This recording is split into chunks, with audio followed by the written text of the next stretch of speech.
Hi, colleagues. Thank you very much, Wade, for the information you sent out recently on how to use Loom. That looks like that could be a very useful tool to those who choose to pursue it. I thought I might also offer a potentially helpful few remarks on VidGrid, which is another video platform that ACC offers to us. So I signed up for a VidGrid account by contacting Nikhwa Han, whose email information I will provide in a moment via email to all of you. And that account is available for free through ACC. The account allows you to download the VidGrid recording app, which will allow you to, and the app, once you've downloaded it, will allow you to interact directly with the VidGrid website, which you see right here. So there are a few things that I like very much about this. First and foremost is I do find it to be very user-friendly. The learning curve for this application was not steep at all.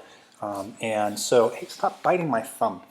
In order to use the thing, once it's installed, all you need to do is click on record here. And then you'll notice that when I do this, it invites me to open up the screen recorder. And when I do, a little prompt that you should now see in the middle of the screen that says record pops up. So now note what it did. It gave me this little square. And much like the features in something like Loom, you can decide what actually ends up being recorded. So you have the option to either include your webcam or not. So if you want your students to see you, you can include that. You can also have the recorder select a certain portion of the screen. So by sizing the squares I'm now doing, you can have it, let's say, record a portion of your screen on which you have notes or PowerPoint presentation. You can also just click this button, which will allow you to select the entire thing, and it'll just record anything that's on your screen at a given time, which is in fact what you are seeing right now in the video that I made. So at any rate, once that's up, you just click record and then you go. And one of the things that I like about this is that as soon as you're done recording, you click finish. There's a little checkbox that pops up. You click that, and then it immediately starts uploading the video you've created into your VidGrid account. So there's no additional steps in terms of uploading it like YouTube can require.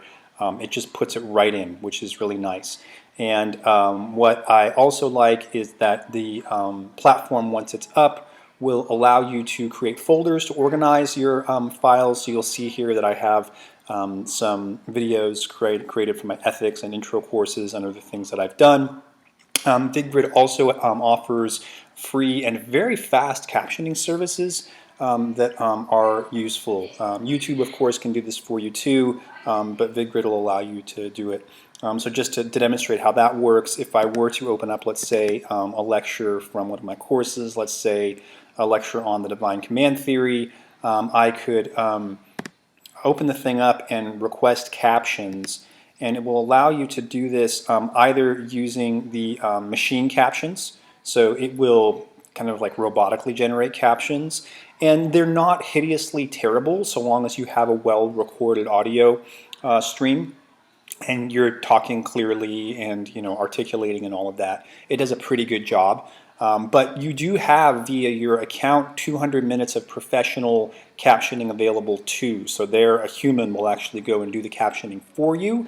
Of course, our distance learning offices will also do captioning for you, though I would anticipate that they're going to get a glut of requests in the coming weeks. So having an independent service that can do this for you might be nice. Yes, we all hear you. They're not going to caption you.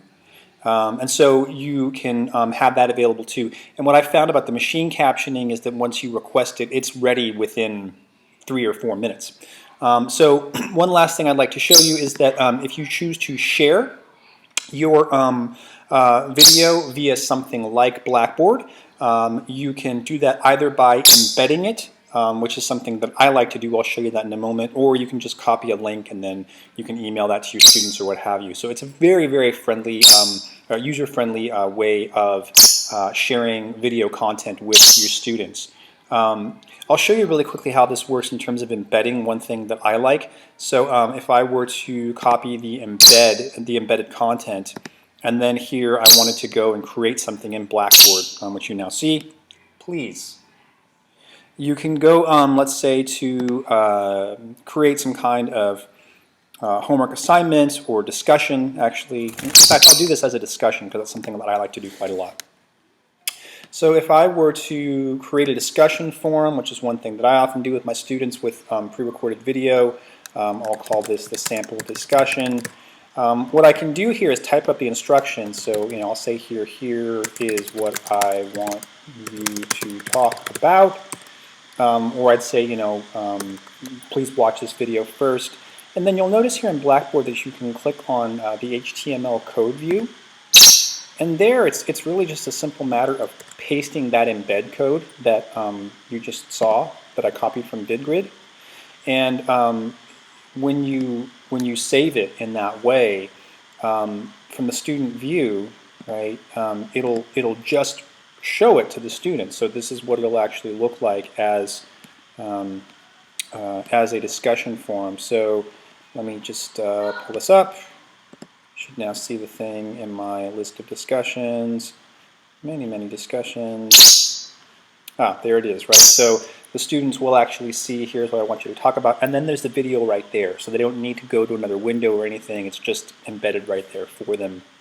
So anyway, that's one way in which you could use the material. But the platform itself, VidGrid, again, a big shout out. I do think that it's a very fast and efficient way of getting content up. One thing that I like about this that I disliked about something like YouTube, and I used to use that in the past, is that there was a separate process in terms of setting up my recordings and then uploading those into YouTube. And there you can run into any number of logistical headaches. It may turn out that you recorded at a file size that's going to take a long time to upload into YouTube, or any number of hiccups. Here, the VidGrid recording application just directly takes the feed from your webcam or whatever device you're using, and it automatically uploads it as a shareable file into your home page for the VidGrid service.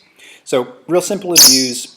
Contact Ninghua if you are interested in getting a license to use it. I got mine pretty much instantaneously, and hopefully this is something that works at least for a few of you. One more option to consider.